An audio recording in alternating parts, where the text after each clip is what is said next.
తొలిసారిగా 1952లో లోక్సభ స్పీకర్ పదవికి ఎన్నికలు జరిగాయి. ఆ సమయంలో మౌలాంకర్ స్పీకర్గా విజయం సాధించారు. ఆ తర్వాత 1976లో జగన్నాథరావుపై బలిరాం భగత్ విజయం సాధించారు. ఈ రెండింటి తర్వాత ఇప్పుడే తొలిసారిగా స్పీకర్ పోస్టు కోసం ఎన్నికలు అనివార్యమైంది. సాధారణంగా లోక్సభ స్పీకర్ పోస్టును అధికార, ప్రతిపక్షాలు ఏకగ్రీవం చేయడం సంప్రదాయంగా వస్తోంది.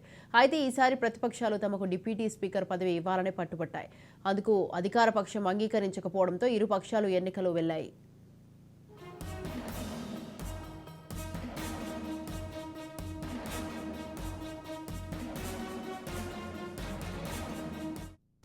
రైట్. దీనిపై మరింత సమాచారాన్ని మా పొలిటికల్ ఎడిటర్ అరవింద్ ఫోన్ లైన్లో ఉన్నారు. అరవింద్, చెప్పండి. కాసేపట్లో అయితే లోక్సభ స్పీకర్ ఎన్నిక జరగబోతుంది. అయితే 50 ఏళ్ల తర్వాత తొలిసారి స్పీకర్ పోస్టు కోసం అయితే అధికార ఎన్డీఏ, ఇటు ప్రతిపక్ష ఇండియా కూటములు కూడా తమ అభ్యర్థులను నామినేట్ చేశాయి. దీనికి సంబంధించి మీ దగ్గర ఉన్న అప్డేట్స్ ఏంటి? స్పీకర్ ఎన్నికకు సంబంధించిన విషయంలో ఒక సాంప్రదాయం ఉంది. ఆ సాంప్రదాయాన్ని పాటించాలనే డిమాండ్ తోటి ఇండియా కూటమి ముందుకు వచ్చింది. ఆ నేపథ్యంలోనే ఇప్పుడు తప్పనిసరి పరిస్థితులు ఆ సాంప్రదాయానికి ఎన్డీఏ కూటమి అంగీకరించకపోవటం, అంగీకరించిన ఎన్డీఏ కూటమి తమ అభ్యర్థిగా పాత స్పీకర్ ని ప్రకటించడం, పాత స్పీకర్ గా 17వ సభలో ఉన్నటువంటి ఓం బిర్లాని 18వ సభలో కూడా స్పీకర్ గా ప్రతిపాదించడం. ఈ నేపథ్యంలో ఇక స్పీకర్ ఎంపిక నుంచి స్పీకర్ ఎన్నికకు వచ్చినటువంటి పరిస్థితి, ఎన్నిక అనివార్యమైనటువంటి పరిస్థితి.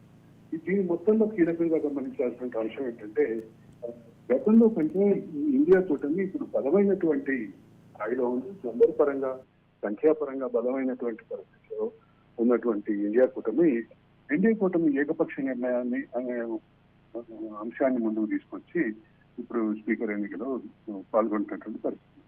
నాకు ఇప్పటి వరకు 1976లోనూ 77లోనూ ఒకసారి స్పీకర్ ఎన్నిక జరిగింది అనేది చదువుకున్నాము. ఇప్పుడు మళ్ళీ 2024 ఎన్నిక జరుగుతుంది. అంటే సుమారు 45 సంవత్సరాల తర్వాత జరిగినటువంటి ఎన్నికగా దీన్ని భావించాలి. స్వాతి. అలాగే అరవింద్, అయితే వాళ్ళకి ప్రతిపక్షాలు డిప్యూటీ స్పీకర్ పదవి ఇవ్వాలని పట్టుబట్టాయి. అందుకు అధికార పక్షం ఇవ్వకపోవడంతోనే ఇప్పుడు ఎన్నికలకు వెళ్లాయనే అనుకోవచ్చా? అదే జరుగుతుంది స్వాతి. అంటే ప్రధానంగా ఏంటంటే డిప్యూటీ స్పీకర్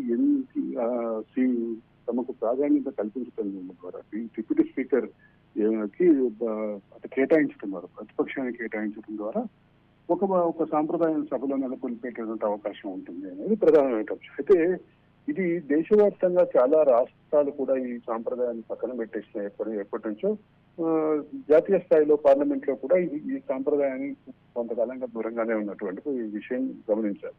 అదే విషయాన్ని ఈ రోజు ఇండియా కూటమి ముందుకు తీసుకొస్తే, ఇండియా కూటమి ఏమో ఒక పక్కన తనకు అంటే సంఖ్యాపరంగా తాము బలంగా మారినటువంటి నేపథ్యంలో ఈ స్పీకర్ ఎన్నికకు సంబంధించినటువంటి కంపల్సరీ పరిస్థితులు క్రియేట్ చేసింది. దీనికి ఇద్దరు బాధ్యులు అని చెప్పాలి. ఎందుకంటే ఒక పక్క పెరిగినటువంటి సంఖ్యాబలంతో ఇండియా కూటమి డిమాండ్ చేస్తుంటే, దానికి అనుకూలమైనటువంటి సానుకూలమైనటువంటి స్పందన లేనటువంటి పరిస్థితి అయితే ఖచ్చితంగా వ్యాలిడ్ డిస్కషన్ పాయింట్ అని చెప్పక తప్పదు. Swathi. Right. Thank you Aravind. Thanks for the details.